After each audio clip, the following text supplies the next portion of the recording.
কেউ যদি মুমিন হয়, আমল ভালো করে, সহি নিয়তে করে, নবীর তরিকা মতে করে। কত গুণ? 4 গুণ। মুমিন হওয়া, আমল ভালো করা, সহি নিয়তে করা, নবীর তরিকা মতে করা। এই 4টা ব্যাখ্যা সাপেক্ষ বিষয়ের অল্প ব্যাখ্যা আপনাদের সামনে তুলে ধরেছি। আল্লাহ বলেন এই 4 গুণ বিশিষ্ট লোকটা পুরুষ হোক অথবা নারী হোক। পুরুষ আর নারী 2টা শব্দ উল্লেখ করলেন কেন? যে ব্যক্তি বললে তো পুরুষ নারী দুটোটাই বোঝায়, তাহলে আলাদাভাবে আবার পুরুষ নারী উল্লেখ করার কারণ কি? এই প্রশ্নের জবাবে মুফাসসিরিনে কেরাম লিখেছেন, এই একটা ক্ষেত্র যে ক্ষেত্রে আল্লাহর দৃষ্টিতে নারী পুরুষ সমান। কোন ক্ষেত্রে? আল্লাহর কাছে পুরস্কার পাওয়ার বেলায়। বলুন তো কোন বেলায় নারী পুরুষ সমান? আল্লাহর কাছে পুরস্কার পাওয়ার বেলায়। কাজের বেলায় নারী পুরুষ সমান নয়, সংসারের কাজের বেলায়ও নারী পুরুষ সমান নয়, ধর্মের কাজের বেলায়ও নারী পুরুষ সমান নয়, শুধুমাত্র আল্লাহর কাছে পুরস্কার পাওয়ার বেলায় নারী পুরুষ সমান। এই জন্য হাদিস শরীফে রাসূল করিম সাল্লাল্লাহু আলাইহি ওয়াসাল্লাম বলেন,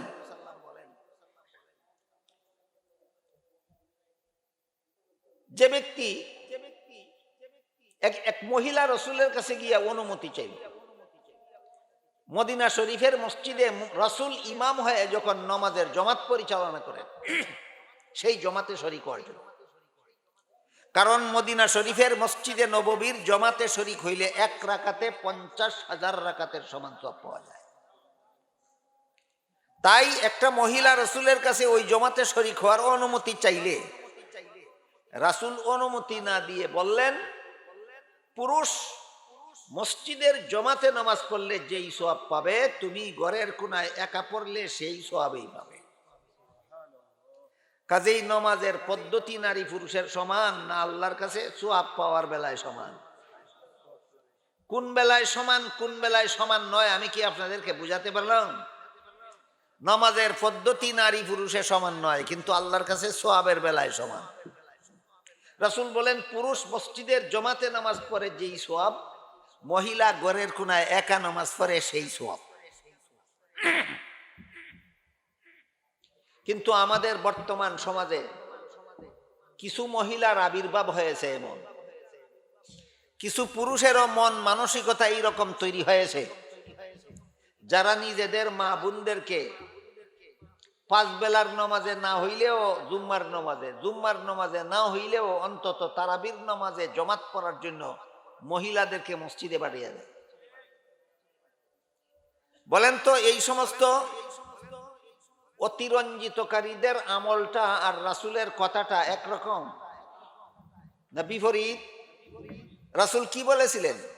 পুরুষ মসজিদের জামাতে শরীক হলে যেই সওয়াব, মহিলা ঘরের কোনায় একা পড়লে সেই সওয়াব। তাহলে পুরুষের জন্য নবীর তরিকা হলো মসজিদে গিয়া জামাতে নামাজ পড়বে, আর মহিলাদের জন্য নবীর তরিকা হলো ঘরের কোনায় একা নামাজ পড়বে। খুব পরিষ্কার ভাষায় হাদিস শরীফে আল্লাহ রাসূল বলেন, খায়রু মাসাজিদিন নিসায়ে কারু বুয়ুতিহিন্না, নারীদের শ্রেষ্ঠ মসজিদ তাদের ঘরের কোনা। নারীদের শ্রেষ্ঠ মসজিদ ঘরের কোনা।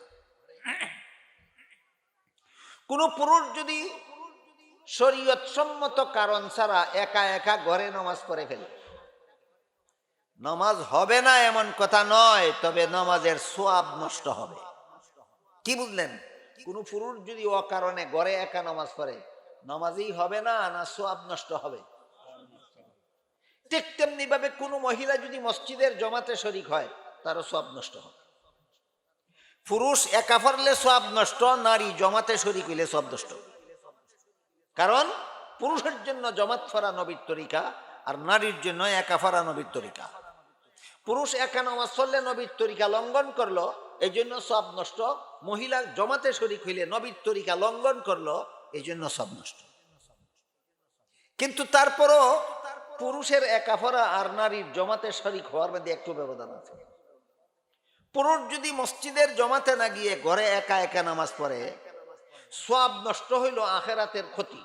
সওয়াব নষ্ট হইলে কোন জগতের ক্ষতি? কিন্তু দুনিয়ার কিছু উপকার আছে। কি উপকার? মসজিদে আসা যাওয়ার সময় বাঁচলো।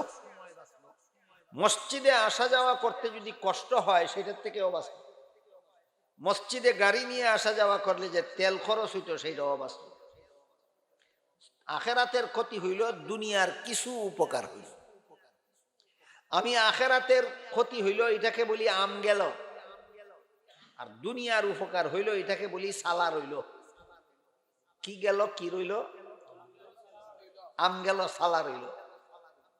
পুরুষ মসজিদে গিয়ে জমাতে নামাজ পড়া নবীর তরিকা ছিল, সে অকারণে ঘরে একা নামাজ পড়লো, সওয়াব নষ্ট, আখেরাতের ক্ষতি। আম গেল, সময় বাঁচলো, পয়সা বাঁচলো, শ্রম বাঁচলো, দুনিয়ার লাভ সালা রইল। কিন্তু মহিলা যদি মসজিদে গিয়ে জমাতে নামাজ পড়ে, সওয়াবও গেল, সময়ও গেল, পয়সাও গেল, শ্রমও গেল, আমও গেল, সালাও গেল। আমও গেল। এটা কেমন বুদ্ধির কাজ? তোমার সোয়াবও গেল, সময়ও গেল, পয়সাও গেল, তেল খরচের পয়সাও গেল। এ কোন কোন লাভের কাজ হইল? এই জন্য মহিলাদের জন্য মসজিদে জমাতে নামাজ পড়তে যাওয়া এবাদত নয়, ফ্যাশন। মহিলাদের জন্য জমাতে নামাজ পড়ার জন্য মসজিদে যাওয়া এবাদত নয়, ফ্যাশন। ঠিক তেমনি ভাবে জুমার নামাজ পুরুষের জন্য ফরজ, মহিলাদের জন্য ফরজ নয়। ঈদের নামাজ পুরুষের জন্য ওয়াজিব, মহিলাদের জন্য ওয়াজিব নয়। 5 বেলার নামাজ, ঈদের 5 বেলার নামাজ, তারাবিহের নামাজ মসজিদে গিয়ে জমাতের সাথে পড়া পুরুষের জন্য সুন্নত, নারীদের জন্য সুন্নত নয়। এজন্য রাসূল বলেন, পুরুষ মসজিদের জমাতে শরীক হইলে যেই সওয়াব, মহিলারা ঘরের কোনায় একা পড়লে সেই সওয়াব। রাসূল আরো বলেন, পুরুষ যুদ্ধের ময়দানে শত্রুর মোকাবেলায় লড়াই করলে পায় জিহাদের সওয়াব, মহিলা স্বামীর ঘর করলেও পায় জিহাদের সওয়াব। পুরুষ যুদ্ধের ময়দানে মারা গেলে পায় শহীদের সওয়াব।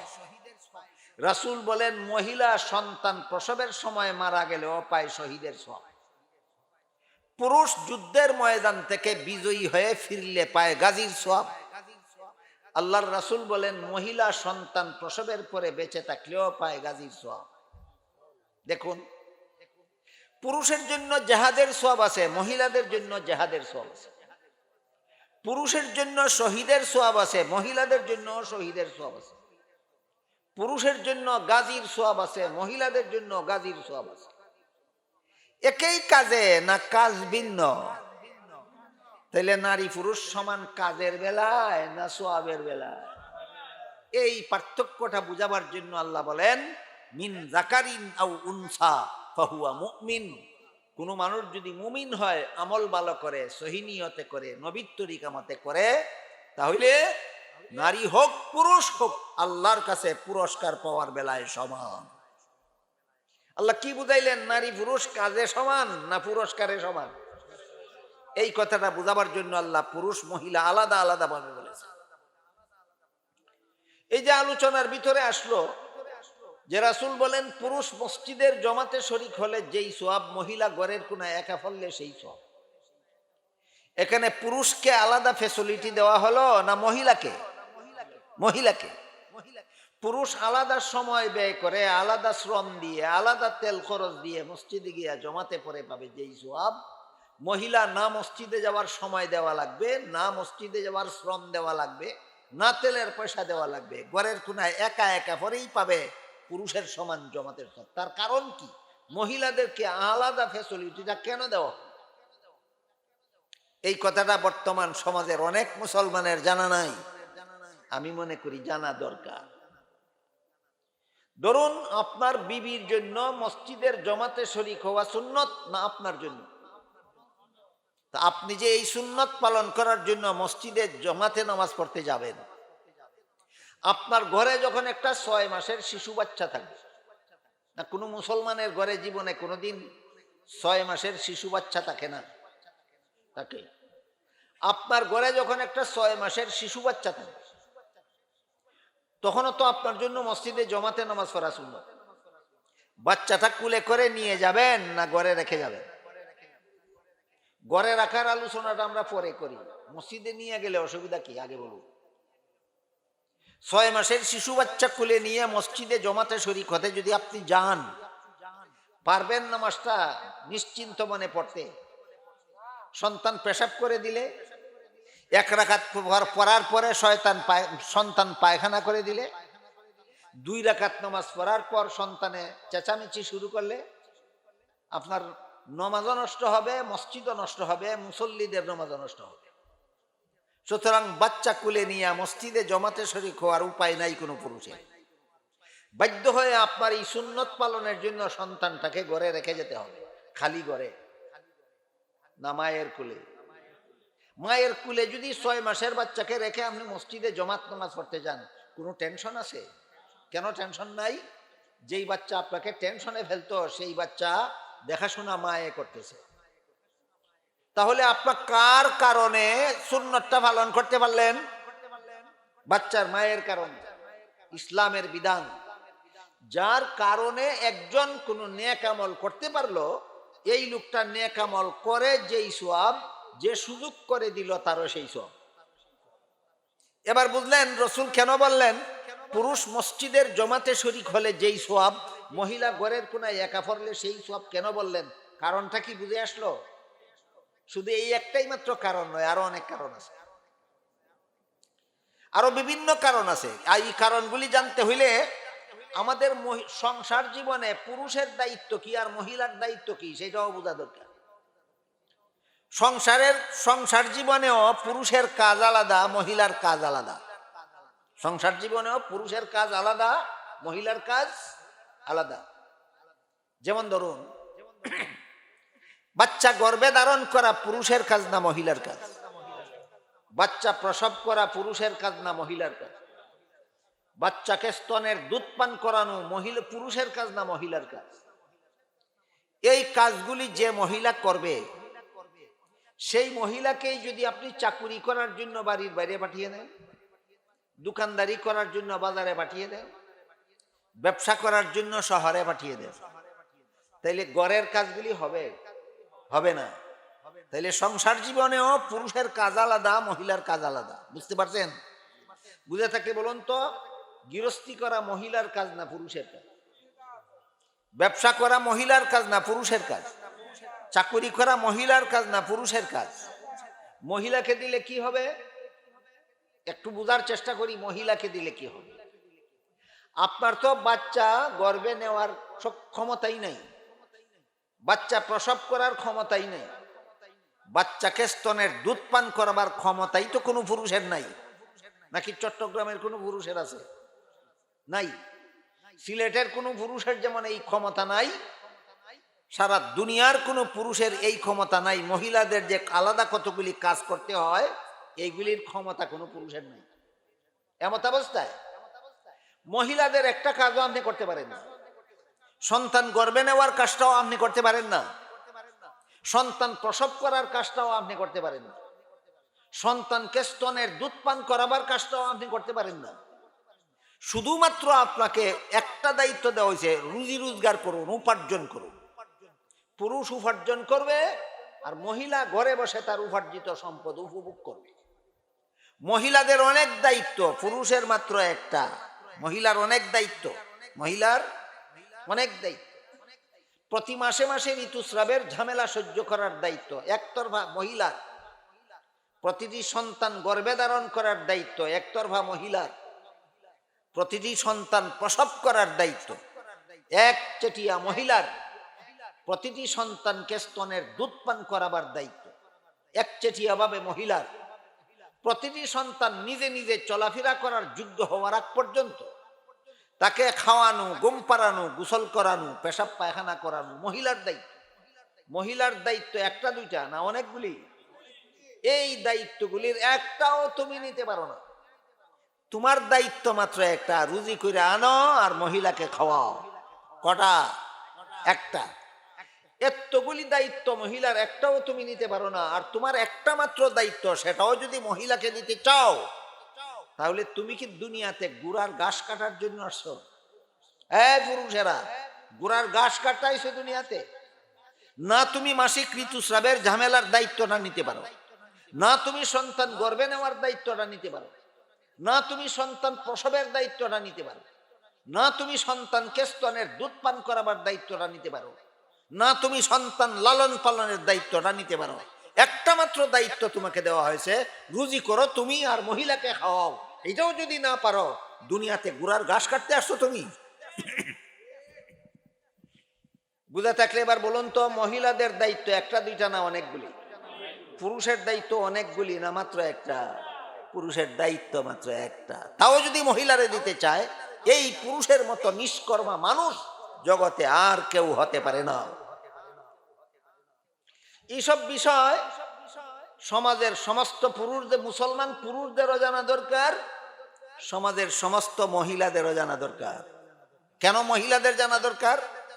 কোন মহিলার স্বামী যদি বলে একটা দোকানে আমি বেচা কিনা করি আর একটা দোকানে তুমি বেচা কিনা করো, তাহলে সংসারের উন্নতি হবে দ্রুত গতিতে। তখন যদি মহিলা বলে যে রুজি করার দায়িত্বটা তো তোমার, সেটা আমি করতে যাব কেন? তখন এই স্বামী জবাবে বলতে পারে, আমি যদি একা রুজি করি তাহলে তোমাকে বুক দখল করতে দেব কেন? যদি কোনো পুরুষ এমন কথা তার স্ত্রীকে বলে, আমি একা গৃহস্থী করি, আমি একা দোকানদারি করি, আমি একা চাকুরি করি, আমি একা রোজগার করি, এখানে তোমার বুক দখলের শরিকানা আসবে কেন? মুখ বরাবর যেন মহিলা তার স্বামীকে বলে দিতে পারে, সন্তান আমার পেটে একা ধারণ করি, সন্তান আমি একা প্রসব করি, সন্তানকে একা আমি দুধ পান করাই, তোমাকে ভাব রাখবে কেন? এই বিষয়গুলি কি মহিলাদের জানার দরকার নাই?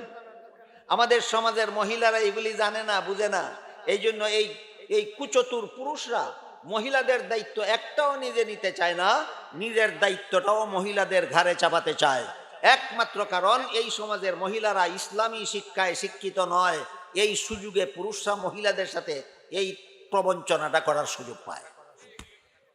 এজন্য মহিলাদের ইসলামী শিক্ষায় শিক্ষিত হওয়া দরকার। হাদিস শরীফে রাসূল করিম সাল্লাল্লাহু আলাইহি ওয়াসাল্লাম বলেন, তলাবুল ইলমি ফারিদাতুন আলা কুল্লি মুসলিম। যে পরিমাণ ইসলামী শিক্ষা গ্রহণ না করলে মুসলমানের মতো জীবন যাপন করা যায় না, সেই পরিমাণ ইসলামী শিক্ষা গ্রহণ করা পুরুষের জন্য যেমন দরকার, মহিলাদের জন্য তেমন দরকার। আমি এতক্ষণে আপনাদেরকে বুঝাবার চেষ্টা করেছি। আল্লাহর রাসূল বলেন, পুরুষ মসজিদের জমাতে শরীক হলে যেই সওয়াব, মহিলারা ঘরের কোনায় একা পড়লে সেই সওয়াব। কেন মহিলাকে এই ফ্যাসিলিটি দিলেন কেন? কারণ মহিলার অনেকগুলি কাজ আছে। একটা কাজ হইল তোমার ঘর দেখাশোনা করো। তুমি মসজিদে যখন জমাতে নামাজ পড়তে যাবে, তখন ভিন্ন কোনো লোক যেন তোমার ঘরে প্রবেশ করে তোমার ঘরটা দখল করে নিতে না পারে। তুমি যখন মসজিদে জমাতে নামাজ পড়তে যাবে, তখন কোনো চোর যেন তোমার ঘরে প্রবেশ করে তোমার মাল চুরি করে নিয়ে যেতে না পারে। তুমি যখন মসজিদে জমাতে নামাজ পড়তে যাবে, তখন তোমার বাচ্চাটাকে যেন লুক আফটার করতে পারে। এতগুলি দায়িত্ব যেহেতু তোমার পক্ষ থেকে তোমার মহিলা তোমার ঘরে পালন করে থাকে, এই জন্য রাসূল বলেন, তুমি মসজিদে গিয়ে জমাতে নামাজ পড়লে যেই সওয়াব, তোমার মহিলা ঘরের কোনায় একা নামাজ পড়লে সেই সওয়াব। আমার কথা কি আপনারা বুঝতে পারেন? বুঝে থাকলে বলুন, মহিলা এবং পুরুষের কাজে সমান না আল্লাহর কাছে পুরস্কার পাওয়ার বেলায় সমান? এই কথাটা বুঝাবার জন্যই আল্লাহ বলেন, মিন জাকারিন আও উনসা ওয়া হুয়া মুমিন। কোন মানুষ যদি মুমিন হয়, আমল ভালো করে, সহিনিয়তে করে, নবীর তরিকা মতে করে, তাহলে পুরুষ পুরুষের পদ্ধতিতে করে যেই সওয়াব পাবে, মহিলা মহিলার পদ্ধতিতে করে আল্লাহর কাছে একই পুরস্কার পাবে। তাহলে নারী পুরুষ সমান কাজের বেলায় না পুরস্কারের বেলায়? পুরস্কারের। আমাদের সমাজে কিছু মানুষ এমনও আছে যারা বলে নারী পুরুষের সমান অধিকার চাই। বলে কিনা?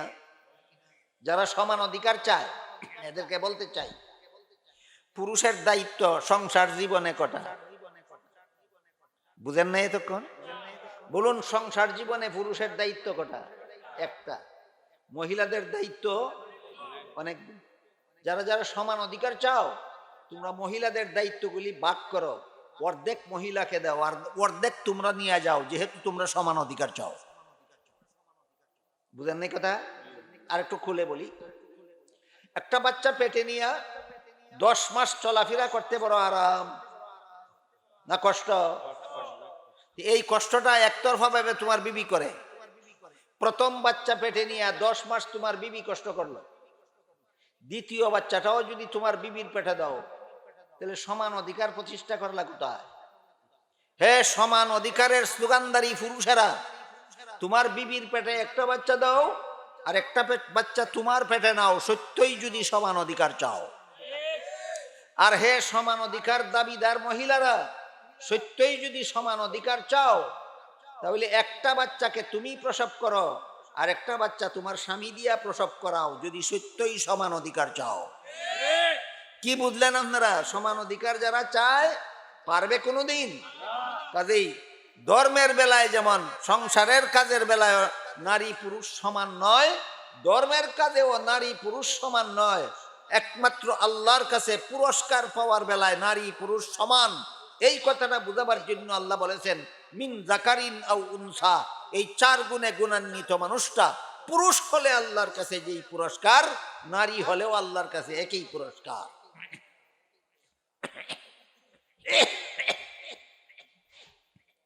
এবার আমরা একটু বোঝার চেষ্টা করি, আল্লাহ যে মহিলাদেরকে অনেকগুলি দায়িত্ব দিয়েছেন, ভুলে যাবেন কখনো? প্রতি মাসের ঋতুস্রাবের ঝামেলা সহ্য করার দায়িত্বটা আল্লাহ একচেটিয়া ভাবে মহিলাদেরকে দিয়েছে, 1 নম্বর। 2 নম্বর, প্রত্যেকটা সন্তান গর্ভে ধারণ করার দায়িত্ব আল্লাহ একচেটিয়া ভাবে মহিলাদেরকে দিয়েছে। 3 নম্বর, প্রতিটি সন্তান প্রসব করার দায়িত্ব আল্লাহ একচেটিয়া ভাবে মহিলাদেরকে দিয়েছেন। 4 নম্বর, প্রতিটি সন্তানকে 2 বছর পর্যন্ত সন্তানকে দুধ পান করাবার দায়িত্ব আল্লাহ একচেটিয়া ভাবে মহিলাকে দিয়েছেন। 5 নম্বর, সন্তান নিজে নিজে চলাফেরা করার যোগ্য হওয়ার আগ পর্যন্ত সন্তানের লালন পালনের দায়িত্ব আল্লাহ একতরফা ভাবে মহিলাকে দিয়েছেন। কতটা? 5টা। এই 5টা দায়িত্ব মহিলার। একটা দায়িত্ব দুনিয়ার কোনো পুরুষ এই মহিলার এই দায়িত্ব পালন করতে পারে না। এই দায়িত্বগুলি পালন করার উপযোগী পরিবেশ একমাত্র বসবাসের ঘর। বলেন, মাসিক ঋতুস্রাবের সময় খেতে খামারে কাজ করা সুবিধা না বসবাসের ঘরে থাকা সুবিধা? সন্তান গর্ভে নিয়ে সড়কে মাটি কাটা সুবিধা না বসবাসের ঘরে থাকা সুবিধা? সন্তান প্রসবের সময় সংসদ ভবন সুবিধা না বসবাসের ঘর সুবিধা? সন্তানকে স্তনের দুধ পান করাবার সময় গাড়ির ড্রাইভিং সিট সুবিধা না বসবাসের ঘর সুবিধা? সন্তান লালন পালন করার সময় বাজারের দোকান ঘর সুবিধা না বসবাসের ঘর সুবিধা? তাহলে নারীকে আল্লাহ যে আলাদা 5টা দায়িত্ব দিয়েছেন, যার একটাও কোনো পুরুষকে দেননি, এই দায়িত্বগুলি পালন করার পরিবেশ কোথায়? বসবাসের ঘর। এই কথাগুলি মুসলমান মহিলাদের জানা দরকার, বোঝা দরকার। এই জন্য আল্লাহ পাক রব্বুল আলামিন সূরা আহজাবের 33 নম্বর আয়াতে বলেন ওয়াকারনা ফি বুয়ুতিকুন্না, হে নবীর বিবিরা আর মুসলমানের নারীরা, তোমরা বসবাসের ঘরে থাকো। কোন সূরার কত নম্বর আয়াতে? সূরা আহজাবের 33 নম্বর আয়াতের শুরুতেই আল্লাহ বলেন, হে নবীর বিবিগণ আর মুসলমান মহিলারা, তোমরা বসবাসের ঘরে থাকো। কোথায় থাকতে বলেছেন আল্লাহ? বসবাসের ঘরে। এখানে যদি কেউ প্রশ্ন উঠায়, পুরুষ পথে ঘাটে হাটে মাঠে শহরে বন্দরে যেখানে সেখানে ঘোরাফেরা করতে পারে, আর মহিলারা বসবাসের ঘরে থাকবে কেন? মহিলা বসবাসের ঘর কি মহিলাদের বন্দিশালা? মহিলারা কেন পথে ঘাটে হাটে মাঠে শহরে বন্দরে যেখানে সেখানে ঘোরাফেরা করতে পারবে না? এই প্রশ্ন যদি কেউ করতে চায়, আমার বিরুদ্ধে প্রশ্ন না আল্লাহর কোরআনের বিরুদ্ধে প্রশ্ন? কোরআনের বিরুদ্ধে প্রশ্ন করলে আর কি পরিমাণ মুমিন মুসলমান থাকে, এটাও তো বোঝা দরকার। এই সমস্ত বিষয় আমাদের সমাজের পুরুষদেরও জানা দরকার, আমাদের সমাজের মহিলাদেরও জানা দরকার। এই প্রশ্ন যারা তুলে যে পুরুষ যদি যখন তখন যেখানে সেখানে ঘোরাফেরা করতে পারে, মহিলারা বসবাসের ঘরে থাকবে কেন? মহিলাদেরকে বসবাসের ঘরে থাকতে কোন মৌলবী বলেছে না আল্লাহ বলেছেন? কোন সূরার কত নম্বর আয়াতে? সূরা আহজাবের 33 নম্বর আয়াত। সুতরাং যারা মহিলাদেরকেও পুরুষের মতো যখন তখন পথে ঘাটে ঘোরাফেরা করাতে চাও, তোমাদের আন্দোলন কার বিরুদ্ধে? আল্লাহর কোরআনের বিরুদ্ধে। জেনে রাখবা, আল্লাহর কোরআনের বিরুদ্ধে আন্দোলন করবা মরণের সময় ফেরাউনের মতো বেঈমান অবস্থায় মরতে হবে। মরণের সময় ফেরাউনের মতো বেঈমান অবস্থায় মরতে হবে। ঈমান নিয়ে মরা নসিব হবে না। ঈমান নিয়ে মরতে হইলে কোরআনের প্রতি শ্রদ্ধা ঠিক রাখো, কোরআনের ঘোষণার সামনে মাথা নত করো, কোরআনের ঘোষণার সামনে মাথা নত করো। হ্যাঁ, মাথা নত করার পর যদি তুমি বুঝতে চাও, আল্লাহ বলেছেন মহিলারা ঘরে থাকবে, আমি মেনে নিলাম, কিন্তু আমি বুঝতে চাই ঘরে থাকার কারণ কি। না মেনে তোমার বুঝার অধিকার নাই, মেনে নিলে পরে তুমি বুঝতে পারো ঘরে থাকার কারণ। আল্লাহ মুসলমান মহিলাদেরকে ঘরে থাকার আদেশ দিয়েছেন দুই কারণে। কত কারণে? দুই কারণে। এক নম্বর কারণ হলো মহিলাদের 5টা কাজ। কটা কাজ? এইগুলি পথে ঘাটে করার মতো পরিবেশ নাই, একমাত্র বসবাসের ঘরে আছে কাজগুলি করার পরিবেশ। বুঝতে পারলেন? 1 নম্বর কাজ কারণ। 2 নম্বর কারণ হলো বসবাসের ঘরে পর্দা রক্ষা করা যত সহজ, পথে ঘাটে পর্দা রক্ষা করা তত সহজ নয়। আপনারা কি মনে করেন পথে ঘাটে বের হয়ে পর্দা রক্ষা সহজ, না বসবাসের ঘরে পর্দা রক্ষা সহজ? হ্যাঁ, বসবাসের ঘরে পর্দা রক্ষা সহজ। এই 2 কারণে আল্লাহ বলেছেন মুসলমানের নারী বসবাসের ঘরে থাকে। বসবাসের ঘর নারীর বন্দিশালা নয়, এটা নারীর কর্মস্থল। এবার বলুন কি? বসবাসের ঘর নারীর বন্দিশালা না কর্মস্থল? কর্মস্থল। কর্মস্থল হয়ে থাকলে প্রয়োজনে কি কর্মস্থলের বাইরে যাওয়া যায় না? এই কথাটা বোঝাবার জন্য আপনাদেরকে আমি 1-2টি উদাহরণ দিচ্ছি, শুনুন। যে সমস্ত ছাত্ররা স্কুলে লেখাপড়া করে, শিক্ষকেরা স্কুলে লেখাপড়া করায়, এই স্কুল ঘরটা এই সমস্ত ছাত্র শিক্ষকদের বন্দিশালা না কর্মস্থল?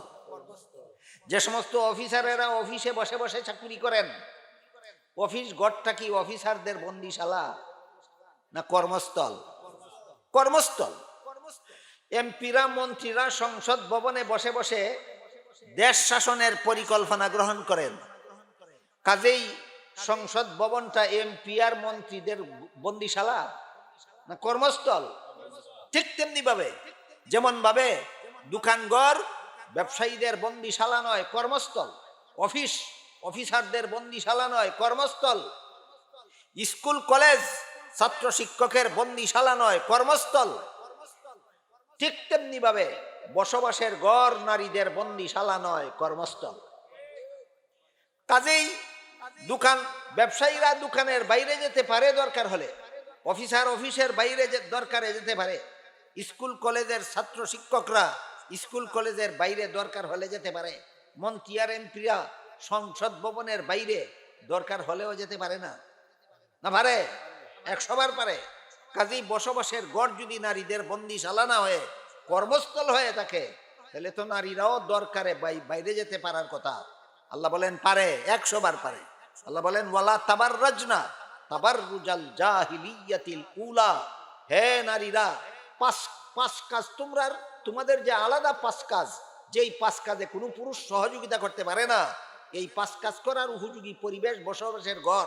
সুতরাং বসবাসের ঘর তোমাদের কর্মস্থল, বন্দিশালা নয়। তোমরাও দরকারে বসবাসের ঘরের বাইরে যেতে পারো। আল্লাহ কি বলেছেন?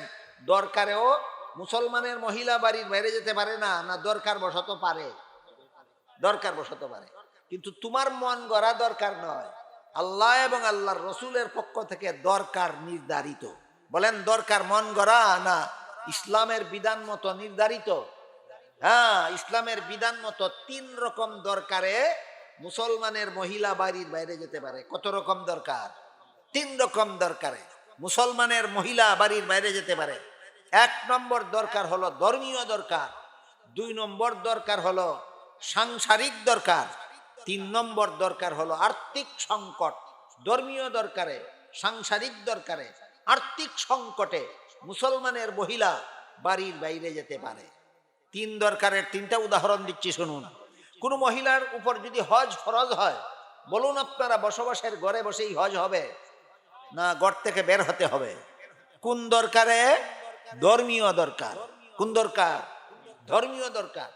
কোন মহিলা যদি সম্পদ বেচা কিনা করে, অথবা কোনো মহিলা যদি অসুস্থ হয়, ঘরে বসে যদি চিকিৎসা না হয়, যেখানে গেলে চিকিৎসা হয় সেখানে যেতে পারে। এটা কোন দরকার? সাংসারিক দরকার। কোন দরকার? সাংসারিক দরকার। আর কোনো মহিলা যদি উপার্জন করে লালন পালক না থাকে, লালিত পালিত হওয়ার মতো কোনো সম্পদও না থাকে, তাইলে সেই মহিলা যেখানে গিয়া কাজ করলে একটা কাপড় পায়, যেখানে গিয়া কাজ করলে এক মুষ্টি ভাত পায়, সেখানে গিয়া কাজ করতে পারে। এটার নাম আর্থিক সংকট। কি সংকট? আর্থিক সংকট। যেই মহিলাটার স্বামীও নাই, বাবাও নাই, ভাইও নাই, উপার্জন করে খাওয়াবার মতো কোনো পুরুষ নাই, লালিত পালিত হওয়ার মতো কোনো সম্পদও নাই, আপনারা কি বলেন সেই মহিলাটা না খেয়ে মরুক, না খাওয়ার ব্যবস্থা হোক? কিভাবে ব্যবস্থা হবে? এখন এই মহিলার ঘর থেকে বের হতে হবে। যেখানে গিয়া কাজ করলে এক মুষ্টি ভাত পায়, যেখানে গিয়া কাজ করলে 100 টাকা পায়, সেখানে যেতে পারে। এই 3 দরকারে মুফাসসিরিনে কেরাম সূরা আহজাবের 33 নম্বর আয়াতের ব্যাখ্যায় লিখেছেন, এই 3 দরকারে মুসলমানের মহিলা ঘর থেকে বের হতে পারে। কিন্তু কিভাবে বের হবে?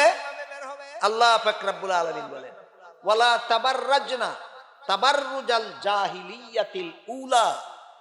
ধর্মীয় দরকারে যদি কোনো মুসলমান মহিলা ঘর থেকে বের হয়, সাংসারিক দরকারে যদি কোনো মুসলমান মহিলা ঘর থেকে বের হয়, অথবা আর্থিক সংকটে পড়ে যদি কোনো মুসলমান মহিলা ঘর থেকে বের হয়, প্রাচীন যুগের অসভ্য নারীদের মতো বেপর্দা হয়ে বের হবে না। মুসলমানের মহিলা ভদ্র মহিলার মতো পর্দা করে বের হতে হবে। আল্লাহ এই আয়াতে খুব পরিষ্কার ভাবে বলে দিয়েছেন, যেই মহিলা বেপর্দা হয়ে ঘর থেকে বের হয়, এই মহিলা অসভ্য বর্বর। কোন সূরার কত নম্বর আয়াতে? সূরা আহজাবের 33 নম্বর আয়াতে আল্লাহ বলে দিয়েছেন, যেই মহিলা ঘর থেকে বেপর্দা হয়ে বের হয়, এই মহিলা অসভ্য বর্বর। যেই মহিলা ঘর থেকেই পর্দা করে বের হয়, বুরকা পরে হোক, যেভাবেই হোক, শরীর ঢেকে বের হয়, আল্লাহ সেই মহিলাকে ভদ্র মহিলা নামে আখ্যায়িত করেছেন। আপনাদের বুঝার ব্যাপার, বেপর্দা হয়ে যেই মহিলা ঘর থেকে বের হয়, সেই মহিলাকে আল্লাহ অসভ্য বর্বর বললেন কেন? তার কারণ, যতক্ষণ পর্যন্ত কোনো মহিলা বেপর্দা হয়ে ঘর থেকে বের হয় না, ততক্ষণ পর্যন্ত কোনো পুরুষ পথে ঘাটে নারী দর্শন করার সুযোগ পায় না। বুঝে থাকলে বলুন, পথে ঘাটে নারী দর্শন কখন হয়? যখন মহিলা বেপর্দা হয়ে ঘর থেকে বের হয়।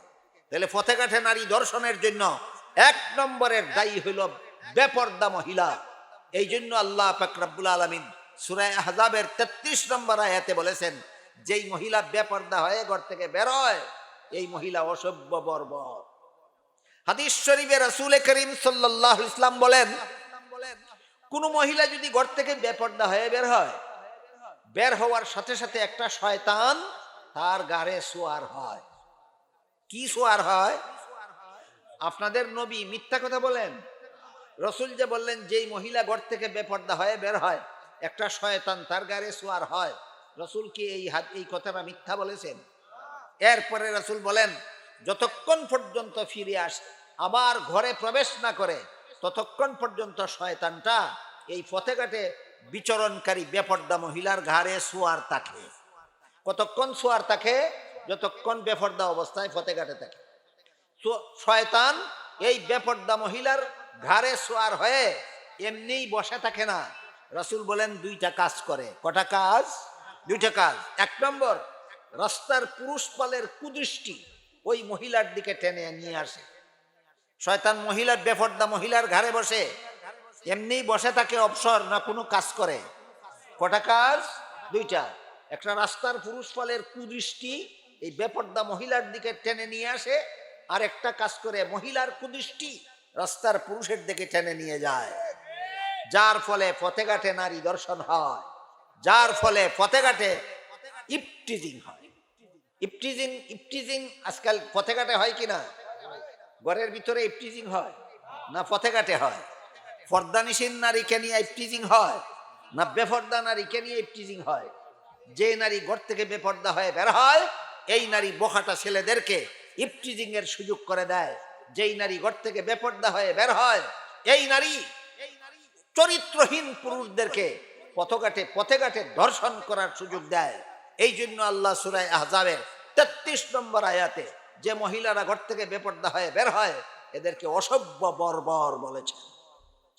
আমি কি আপনাদেরকে বিষয়টা বুঝাতে পারছি? বলেন, এই সমস্ত কোরআন হাদিসের বিবরণ মুসলমান সমাজের সমাজের মুসলমানদের জানা দরকার কিনা? শুধু পুরুষদের না মহিলাদেরও? মহিলাদেরও জানা দরকার। তোমার কোন দোষের কারণে তুমি ইফটিজিংয়ের শিকারে পরিণত হও? হ্যাঁ মহিলা, তোমার কোন অপরাধের কারণে ফতেঘাটে তোমার মান ইজ্জত লুণ্ঠিত হয়? সেই অপরাধ সম্পর্কে তোমার সতর্ক হতে হলে মহিলাদেরও ইসলাম শিক্ষা দরকার, মহিলাদেরও কোরআন হাদিস শিক্ষার দরকার। কথা কি আপনাদেরকে বুঝাতে পারলাম? এবার মূল কথার দিকে ফিরে যাই।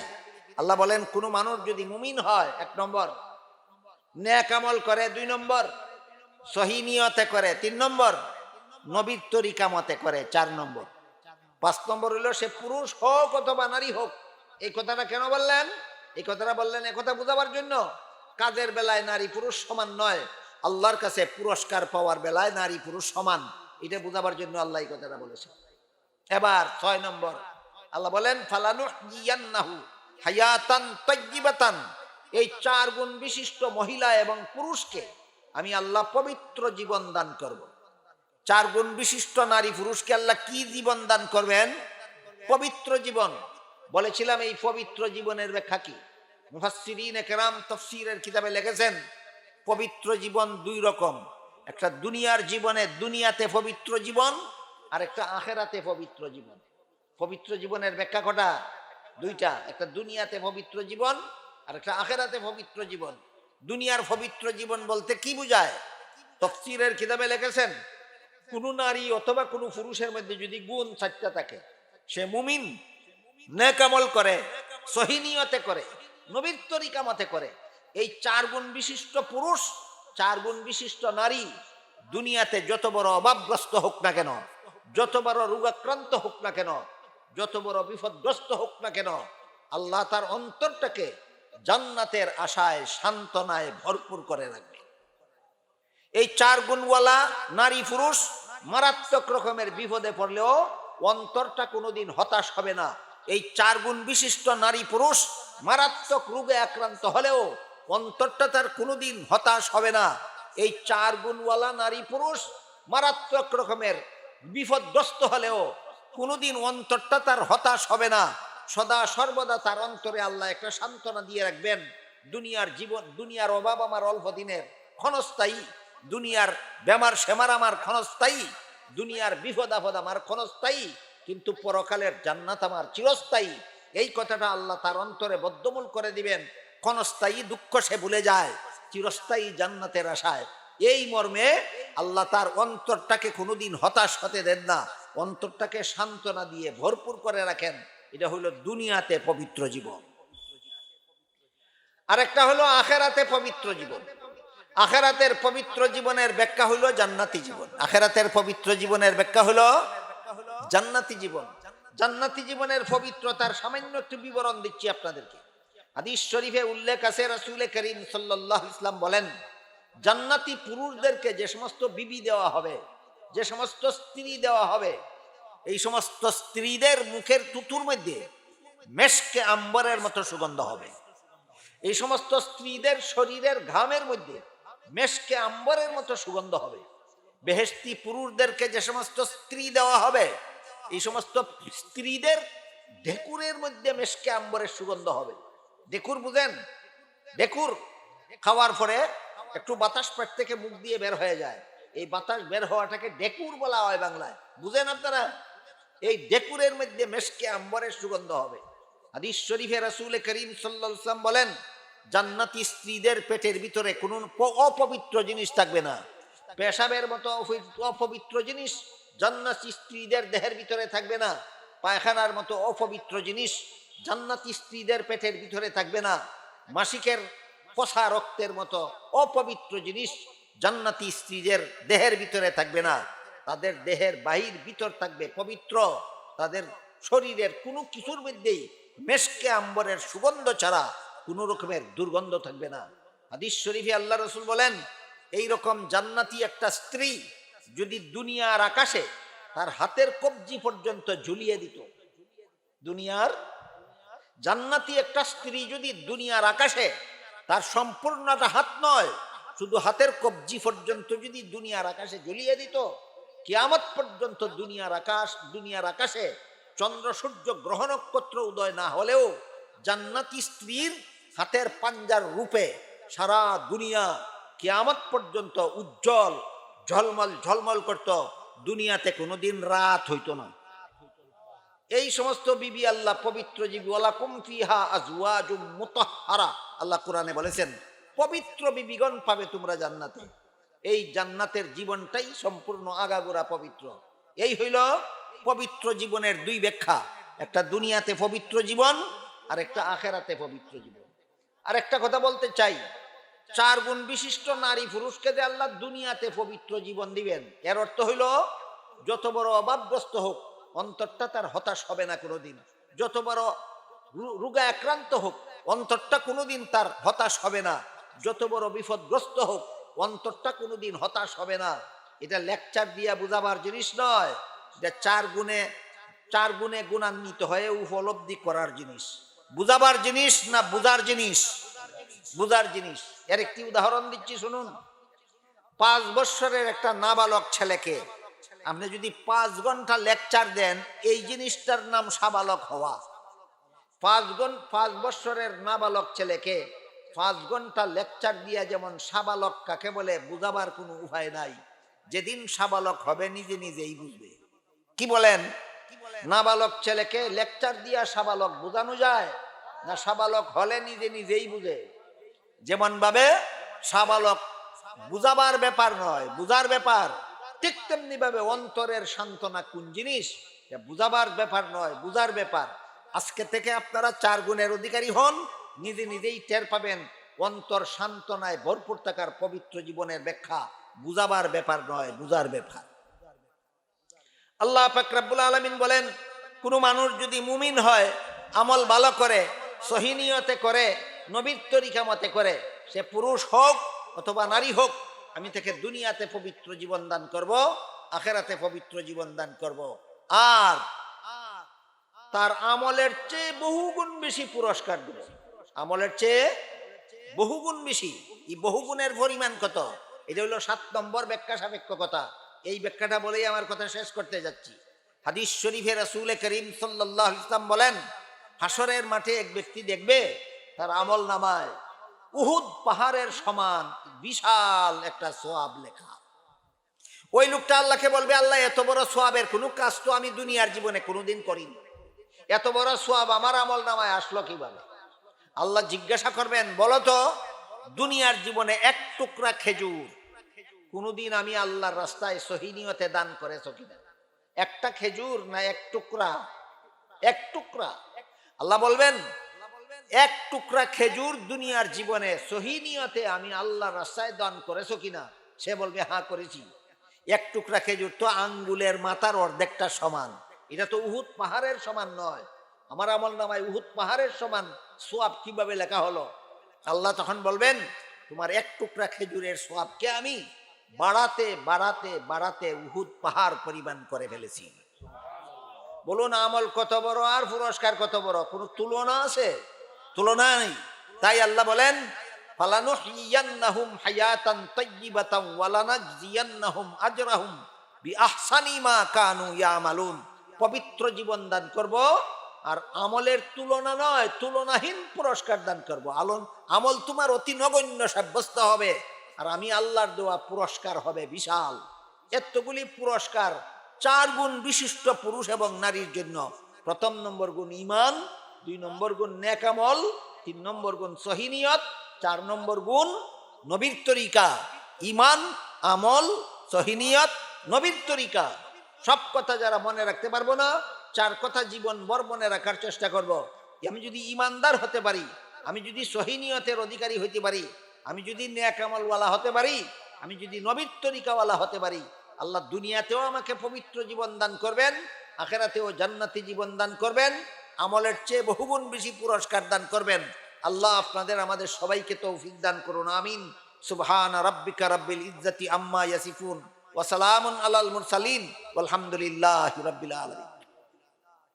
আমনে করে দেন।